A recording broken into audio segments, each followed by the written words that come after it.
Assalamualaikum warahmatullahi wabarakatuh. Selamat pagi pemirsa Trans7. Hasanah pagi ini membahas tentang lebah. Binatang penghasil madu ini mempunyai banyak keunikan dan keistimewaan. Mulai dari madu, propolis, sarang sampai sengatannya ternyata dapat dimanfaatkan untuk pengobatan. Bahkan bentuk sarangnya menjadi inspirasi dalam merancang sebuah gedung. Seperti apa ya?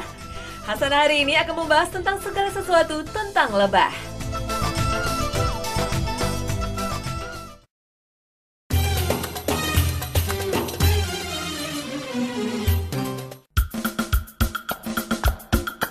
Lebah merupakan sekelompok besar serangga yang dikenal karena suka hidup berkoloni atau berkelompok. Meskipun sebenarnya tidak semua lebah bersifat demikian. Lebah termasuk dalam suku Apidae, ordo Hymenoptera, yaitu serangga bersayap selaput. Lebah mempunyai 3 pasang kaki dan 2 pasang sayap. Sayap lebah disebut sebagai hal yang istimewa. Para peneliti dari California Institute of Technology Amerika Serikat meneliti tentang kepakan sayap lebah ini. Seorang peneliti, Douglas Altshuler, menyatakan bahwa serangga kecil ini memiliki kepakan sayap yang luar biasa cepat. Setiap 1 detiknya, seekor lebah dapat mengepak hingga 230 kali. Wow, tentu belum pernah terbayang sebelumnya. Penemuan ini memperkuat teori lama yang menyebutkan bahwa semakin kecil seekor serangga, semakin banyak kepakan sayapnya. Yang lebih mengagumkan adalah sayap lebah yang setipis itu mampu membawa badannya yang cenderung berat, apalagi ketika membawa nektar, tidak mengurangi kecepatan kepakan sayapnya. Dalam satu koloni lebah, terdapat beberapa jenis lebah dengan berbagai tugas. Ada ratu lebah, lebah jantan, dan lebah pekerja. Yang pertama yaitu ratu lebah. Ratu lebah merupakan pemimpin koloni dan bertanggung jawab terhadap keutuhan dan kekompakan koloni. Ratu ini berjenis kelamin betina dan hanya terdapat 1 ekor dalam tiap koloni. Tugas utamanya adalah menghasilkan telur untuk perkembangan koloni. Ukuran ratu paling besar, panjang badannya hampir 2 kali dan beratnya hampir 3 kali lebah pekerja. Ratu lebah bisa hidup sampai 2 atau 3 tahun. Ratu lebah ternyata adalah sosok yang unik. Dia menyimpan sperma dari pejantan dalam spermatekanya. Dan itu sudah cukup untuk sumber hidupnya sehingga ratu lebah tidak butuh kawin lagi. Ratu lebah juga mempunyai sistem pembuahan khusus, sehingga dia dapat mengatur aliran sperma ketika meletakkan telur. Ratu lebah mampu bertelur hingga 2.500 telur per harinya. Telur lebah yang dibuahi akan menjadi lebah betina, sedangkan telur yang tidak dibuahi akan menjadi lebah pejantan. Dan tahukah Anda, kalau ratu lebah merupakan satu-satunya betina yang berkembang biak dalam koloni di sarang? Karena lebah betina yang lain adalah lebah mandul yang tidak akan menghasilkan telur. Nah, berikutnya adalah lebah jantan atau biasa disebut drones. Lebah jantan berasal dari telur yang tidak dibuahi. Hidupnya sekitar 4-5 minggu. Lebah ini berfungsi sebagai lebah pemacek, yakni mengawini ratu muda. Jika beruntung, seekor lebah jantan hanya dapat kawin sekali selama hidupnya. Karena setelah berhasil mengawini ratu, lebah ini akan mati. Lebah jantan ini memiliki sifat pemalas, sehingga pada saat krisis makanan, banyak lebah jantan dibunuh oleh lebah pekerja. Dan yang terakhir, yaitu lebah pekerja. Lebah pekerja adalah lebah berkelamin betina. Lebah ini terbentuk bukan dari hasil perkawinan, artinya berasal dari sel telur yang dibuahi. Lebah pekerja ini mempunyai organ-organ reproduksi yang tidak berfungsi. Ovariumnya tidak berkembang sempurna sehingga tidak dapat bertelur.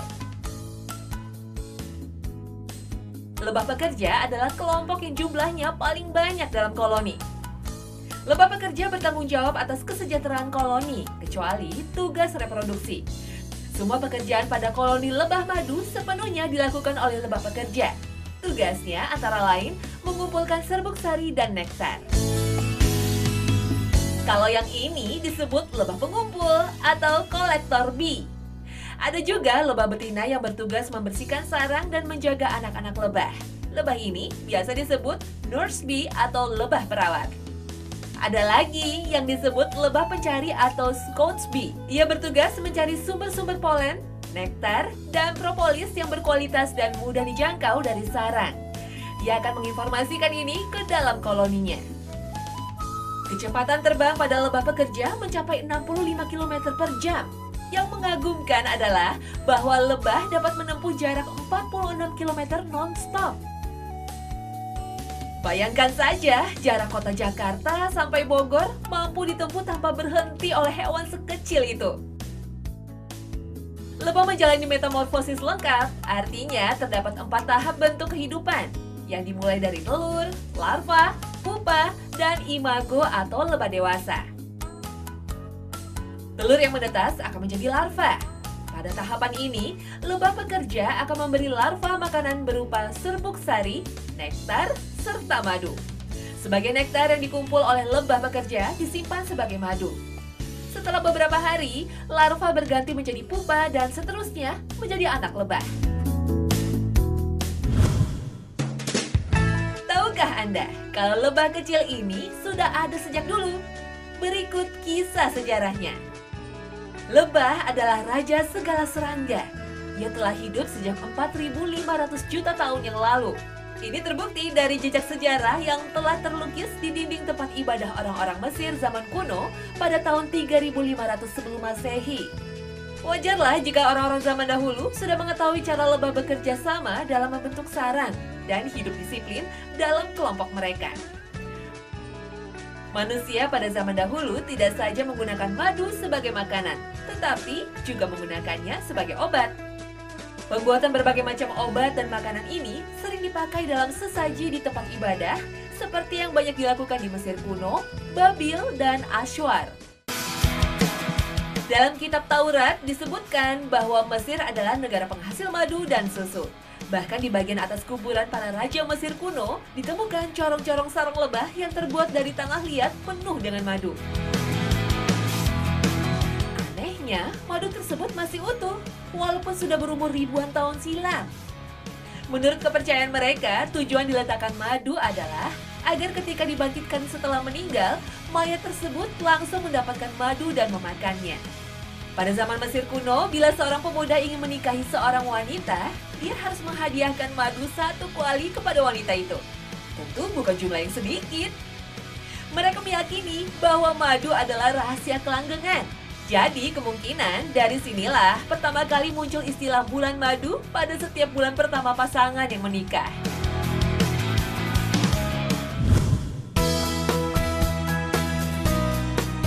Lebah umumnya membuat sarangnya di atas bukit, pohon kayu, dan di atap rumah. Ratusan lebah menyusun rumahnya dari 3-4 titik awal yang berlainan, lalu dilanjutkan penyusunan bangunan tersebut sampai bertemu di tengah-tengah. Tidak ada kekeliruan sedikit pun pada tempat di mana mereka bertemu.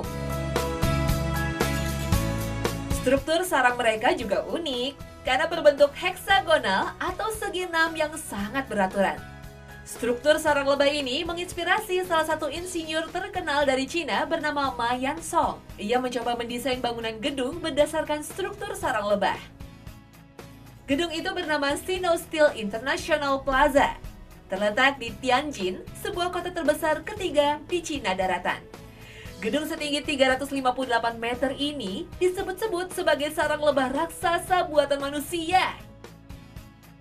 Seluruh bobot dari menara tersebut dibebankan pada rangka luarnya saja. Konstruksi kaki-kakinya terdapat pada lapisan luar yang menyerupai bentuk sarang lebah. Selain kuat, bentuk menara sarang lebah ini memiliki desain yang indah dipandang baik dari dalam bangunan maupun dari luar ruangan. Kelebihan lainnya adalah terletak pada penggunaan ruang. Efeknya terhadap angin serta cahaya matahari sangat optimal. Artinya, ruangan akan tetap hangat meski suhu di luar sedang dingin. Dan sebaliknya, tetap sejuk saat suhu di luar panas. Keren kan? Lebah juga memberi inspirasi ilmuwan di dunia. Mereka mencoba untuk membangun robot lebah dengan ukuran aslinya. Robot ini akan memiliki kecerdasan otak sendiri. Rencananya, robot ini akan membantu penelitian dalam bidang fauna, khususnya dunia serangga. Tetapi tidak menutup kemungkinan robot ini juga dikembangkan untuk kebutuhan militer.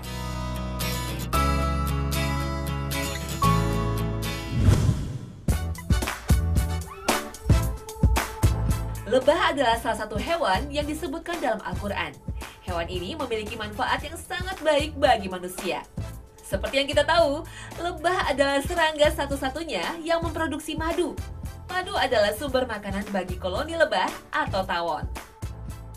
Sebelum menjadi madu, para lebah bekerja hingga pada bunga dan mengambil nektar atau sarinya. Nektar ini kemudian disimpan dalam sarang yang berupa rongga-rongga persegi 6. Sarang lebah terbuat dari lilin yang diproduksi secara alami oleh lebah pekerja. Nektar yang telah menjadi madu ini dijadikan bahan makanan untuk koloninya.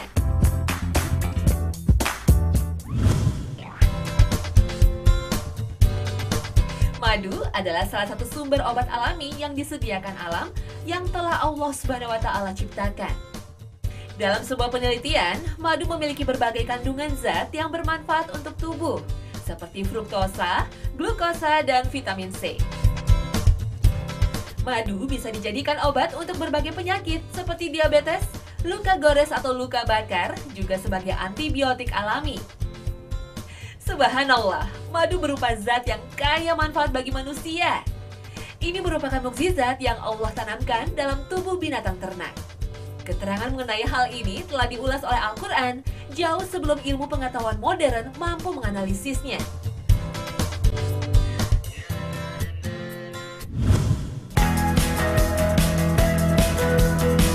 Tidak hanya madu, sarang lebah yang berbentuk heksagonal berguna bagi beberapa produk kecantikan, seperti kosmetik yang digunakan kaum hawa. Dalam sarang juga terdapat royal jelly. Royal jelly adalah makanan khusus untuk lebah ratu. Royal jelly diproduksi khusus oleh lebah pekerja perawat dari nektar yang dihirupnya. Karena makanan khusus ini, lebah ratu bisa hidup lebih lama dari lebah pada umumnya. Bahkan bisa mencapai 7 tahun. Artinya, 50 kali lebih panjang dari umur lebah biasa. Karena itulah, royal jelly banyak dicari banyak orang. Kalau lebah ratu umurnya bisa lebih panjang, bukan tidak mungkin pada manusia juga bisa awet muda. Kandungan dalam tubuh dapat membantu pembentukan kolagen sehingga dapat memperlambat proses penuaan dan memperbarui sel-sel yang rusak.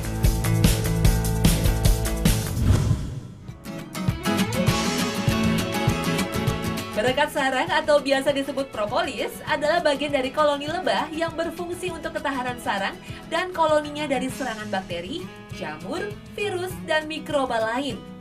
Propolis ini mengandung bioflavonoid yang dipercaya sebagai penangkal itu semua. Bioflavonoid dapat menyembuhkan sistem kapiler yang tersumbat, memperbaiki kerapuhan dan kebocoran saluran darah yang dianggap penting untuk melawan penyakit.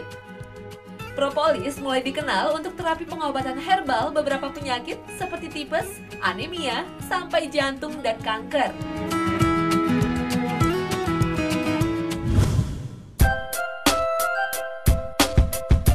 Ada lagi yang disebut bee pollen atau benang dari bunga jantan. Bee pollen ini adalah sari bunga yang berfungsi untuk penyerbukan. Ukurannya sangat kecil dan terlihat sebagai debu yang berterbangan. Analisa kimia bee pollen sangat menarik karena mengandung berbagai zat untuk kesehatan dan penyembuhan penyakit. Bee pollen diketahui dapat menambah nafsu makan pada anak-anak, mengobati anemia, serta dapat menstimulir pembentukan darah merah dan mengembalikan vitalitas. Asam amino pada bee pollen lebih lengkap dibanding daging, susu, dan telur.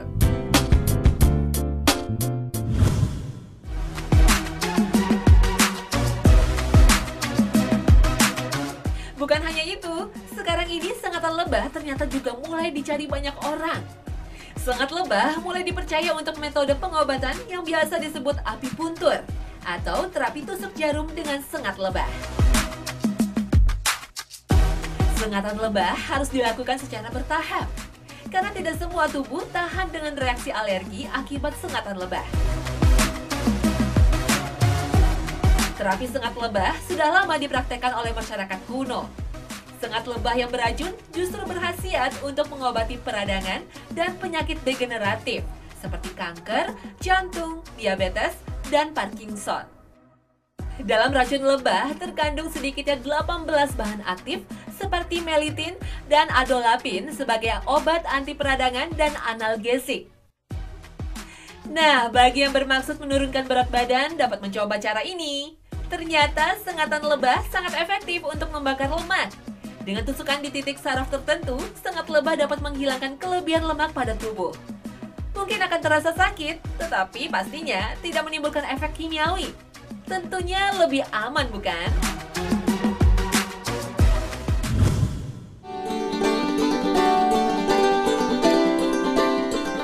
Lebah ternyata tidak semua berukuran kecil. Di Indonesia terdapat lebah yang sangat besar yang disebut Megachile pluto. Lebah ini menggunakan resin untuk membuat kompartemen di sarangnya. Lebah betinanya ukurannya sekitar 4 cm, sedangkan pejantannya sekitar 2,5 cm. Megachile pluto dianggap sebagai lebah terbesar di dunia. Sering juga disebut Wallace Giant Bee. Megachile pluto pertama kali ditemukan di Indonesia pada tahun 1859 oleh naturalis Alfred Russel Wallace. Serangga ini dianggap punah sampai ditemukan kembali pada tahun 1981 oleh Adam C. Mazur, seorang entomolog Amerika. Megachile pluto membangun sarang mereka di dalam sarang rayap aktif. Inilah penyebab mengapa penduduk pulau bahkan tidak mengetahui keberadaan lebah tersebut.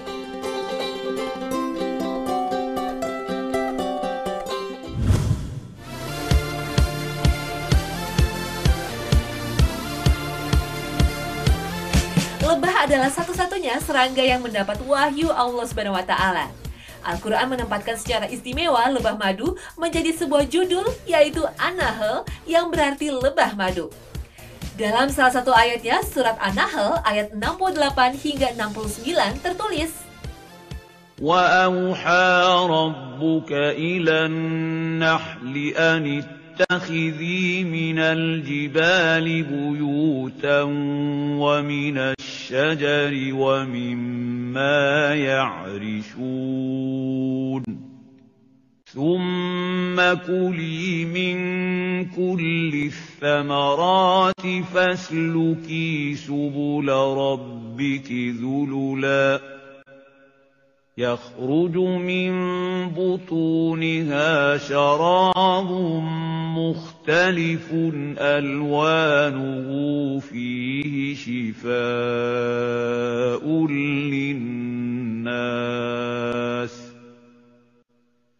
إِنَّ فِي ذَلِكَ لَآيَةً لِقَوْمٍ يَتَفَكَّرُونَ.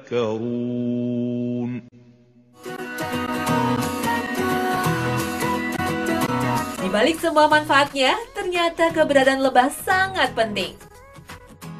If the bee disappear off the face of the earth, man would only have 4 years left to live. Ini adalah salah satu kutipan kata yang disebut oleh Albert Einstein. Dalam petua ini, beliau mengatakan jika lebah harus lenyap dari muka bumi ini, maka manusia hanya mempunyai waktu 4 tahun untuk hidup. Dalam suatu penelitian, proses reproduksinya suatu tanaman, seperti pemindahan bibit dari bunga satu ke bunga lain, 80%-nya dibantu oleh lebah. Bila lebah punah dari muka bumi, tidak menutup kemungkinan besar bahwa tanaman-tanaman lain pun bisa ikut punah. Pastilah ini akan mempengaruhi keberadaan makhluk yang lainnya. Seharusnya ini membuat kita lebih berpikir dan mengimani ciptaan Allah Subhanahu wa Ta'ala.